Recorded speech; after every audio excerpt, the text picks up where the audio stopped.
Hello and welcome to Frontrunner Motorsport, and I have just watched the Monaco Grand Prix.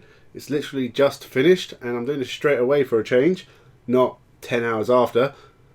Not a lot to get through today. It was a race of few incidents and this will probably be quite a short video, but it's a good time to subscribe because we are hurtling towards 400 subscribers. So sit back, relax, and let's begin.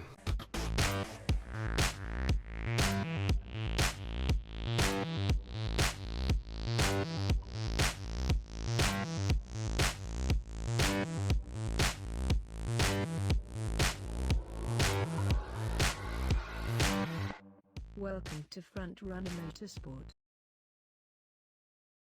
So Monaco gets away with a lot because it's a very historic track. It's been part of the calendar forever.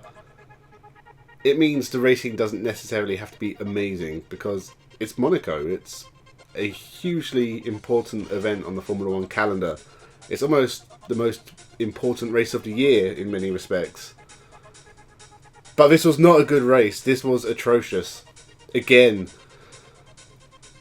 apart from Mick Schumacher overtaking Mazepin on the first lap and maybe a few overtakes at the start and during the pit stops, was there any overtaking? I can't recall any.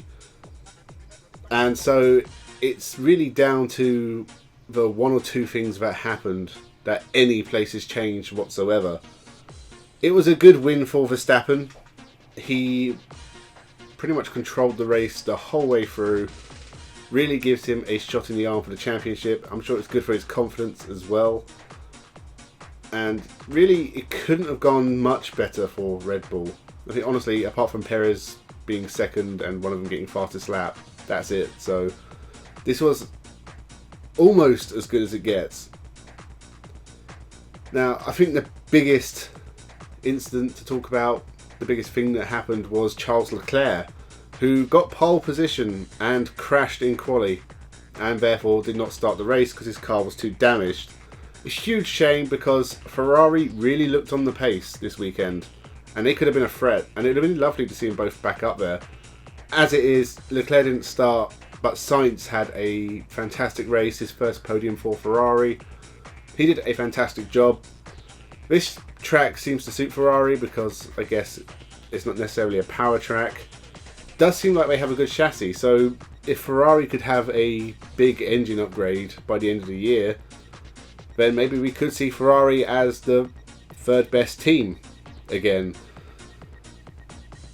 I think we'll go back to normal racetracks and they'll start to struggle again and be more in the midfield, but Leclerc and Sainz are two very good drivers and Ferrari are a team that don't suffer for long. I'm sure we'll see them back up there again. I can imagine more podiums for both drivers this year. I do feel sorry for Charles Leclerc because obviously it's his home race as well. It'd been nice to see him do well, and he clearly had the pace in the car, but didn't work out.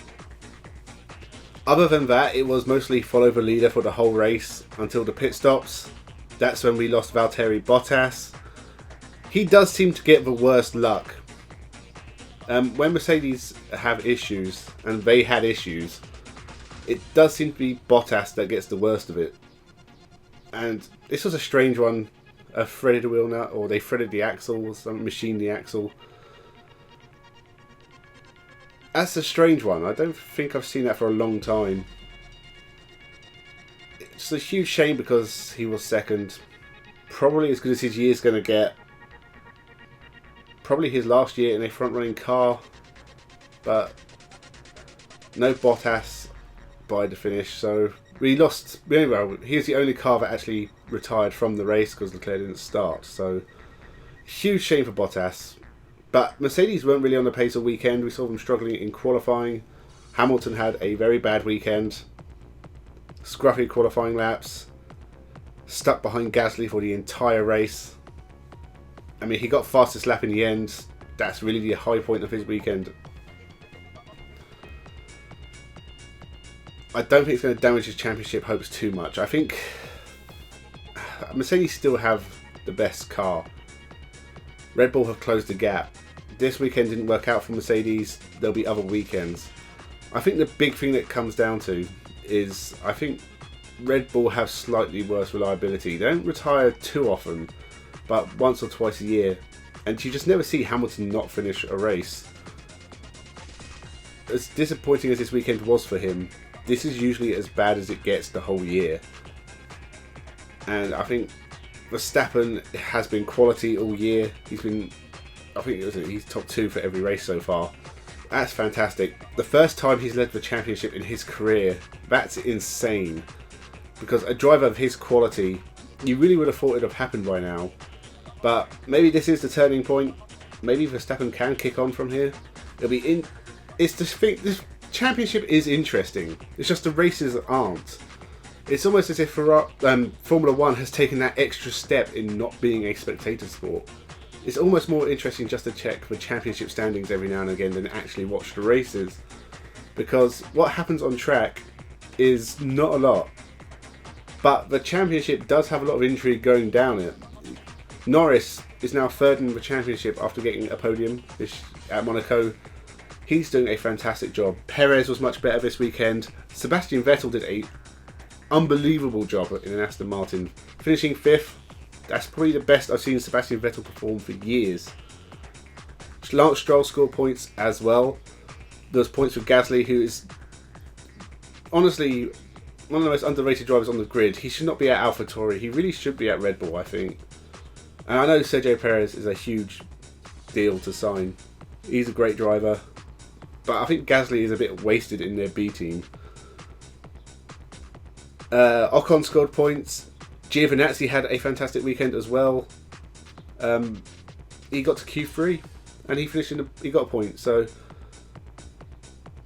he stayed ahead of teammate Raikkonen as well. Honestly, at this point, Giovinazzi is probably the better of the two. I think Raikkonen does seem to have given up quite a bit. Other than that, there's nothing unsurprising. Ricciardo and Alonso both struggled all weekend, but that has kind of been the case all year. Hasses and Williams were nowhere. Tsunoda struggled, which is a shame.